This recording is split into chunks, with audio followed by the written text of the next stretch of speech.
Pemirsa, setelah mendapat protes dari keluarga korban karena proses hukum yang terlalu lamban, akhirnya dua pelaku penganiayaan terhadap David Ozora, Mario Dendi Satrio, dan Shane Lucas akan segera disidangkan. Pengadilan Negeri Jakarta Selatan telah menjadwalkan sidang perdana untuk Mario dan Shane pada Selasa 6 Juni 2023 mendatang. Kita akan membahasnya lebih lanjut bersama dengan kuasa hukum David Ozora, Melissa Anggraini. Selamat sore Mbak Melissa. Selamat sore Mbak Vera. Baik, Mbak Melissa, Mario dan Shane akan menjalani sidang perdana pada 6 Juni mendatang. Dalil dakwaan seperti apa yang diharapkan kuasa hukum dan keluarga David? Ya tentunya karena sudah ada sidang sebelumnya dari pelaku anak ya, di mana dakwaan adalah terkait penganiayaan berat terencana pasal 355 ayat 1. Sehingga kami punya keyakinan yang sangat kuat dakwaan nanti juga tidak jauh berbeda. Terlebih lagi ini adalah pelaku utama yaitu perbuatannya akan sama persis 355 ayat 1 begitu Mbak. Mhm. Tapi bagaimana kalau memang jika isi dakwaan ini lebih ringan dari sangkaan awal tersebut? Ya menurut hemat kami tentu rasanya tidak berdasar hukum ya, terlebih pada saat yang lalu ini kan pelaku anak hanya terkait keikutsertaan dan sudah terpenuhi secara sempurna unsur-unsur pasal penganiayaan berat terencana. Dan kita bisa lihat juga dampak yang dirasakan oleh anak korban ini kan adalah luka berat dan ini sangat panjang proses penyembuhannya. Terlebih lagi dari beberapa waktu ini tidak ada upaya-upaya yang bisa signifikan merubah kondisi anak ini menjadi lebih normal seperti itu. Baik, kuasa hukum masih meyakini bahwa kedua tersangka akan didakwa begitu ya dengan penganiayaan berat terencana. Lalu bagaimana dengan kondisi David Ozora sendiri saat ini? Ya, beberapa waktu yang lalu karena memang ada beberapa hal terkait keseimbangan yang belum pulih, masih sering terjadi cedera terhadap proses fisio yang dijalani oleh David. Kemudian ada tindakan medis yang dilakukan terkait dengan cedera tersebut. Nanti akan disampaikan oleh ayah dari anak korban pada saat persidangan dan itu akan menjadi bukti baru yang kita sampaikan juga kepada kejaksaan. Kondisi saat ini memang secara fisik sudah semakin membaik, tetapi kognisinya yang memang masih butuh waktu dan asesmen lebih lanjut. Seperti itu Mbak Vera.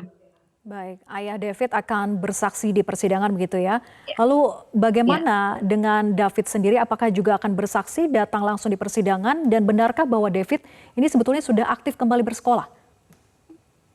Ya, seperti yang saya sudah pernah jelaskan bahwa bersekolahnya anak korban ini adalah bagian dari asesmen, bukan dalam konteks memang dia sudah mampu untuk mengikuti proses belajar mengajar layaknya teman-temannya yang lain.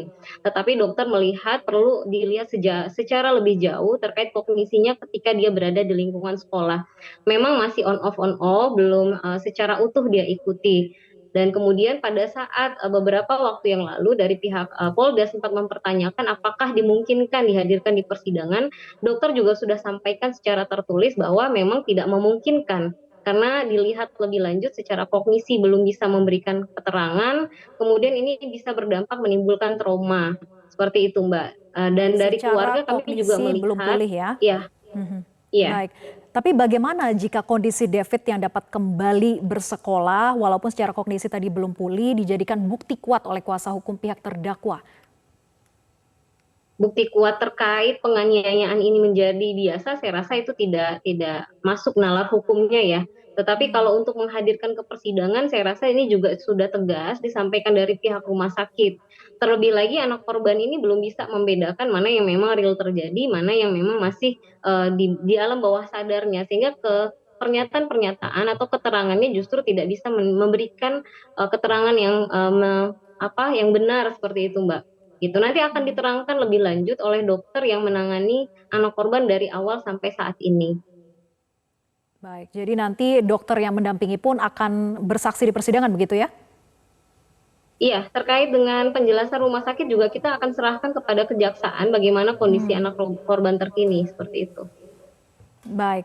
Kemudian menurut kuasa hukum sebetulnya apa bukti-bukti yang bisa menguatkan bahwa sangkaan awal yang ditetapkan oleh kepolisian itu sudah tepat dan harusnya memang tidak berubah saat dakwaan nanti?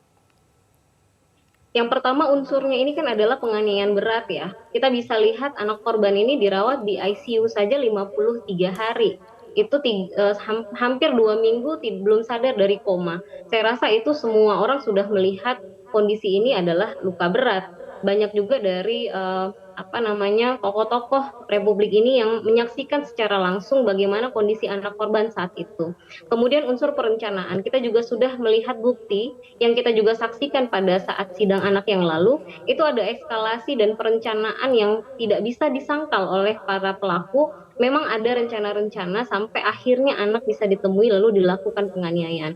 Saya rasa dua unsur itu sudah kuat sekali terkait dengan pemenuhan pasal 355 ayat 1, begitu Mbak. Baik, optimis dengan bukti-bukti kuat yang tadi disampaikan begitu ya. Nah, artinya apakah pihak Ya, keluarga juga mengharapkan dalam dakwaan, kemudian tuntutan, hingga vonis nanti kedua pelaku ini mendapatkan hukuman 12 tahun penjara atau justru mengharapkan lebih dari itu? ya, kalau ditanya kepada keluarga tentu 12 tahun itu pun masih belum bisa memenuhi keadilan berdasarkan penderitaan yang dialami oleh korban juga keluarga. Tetapi kalau dilihat lagi ini korban kan adalah anak sehingga kami tentu berharap dari majelis hakim memberikan unsur pemberat sehingga bisa lebih dari 12 tahun. Begitu.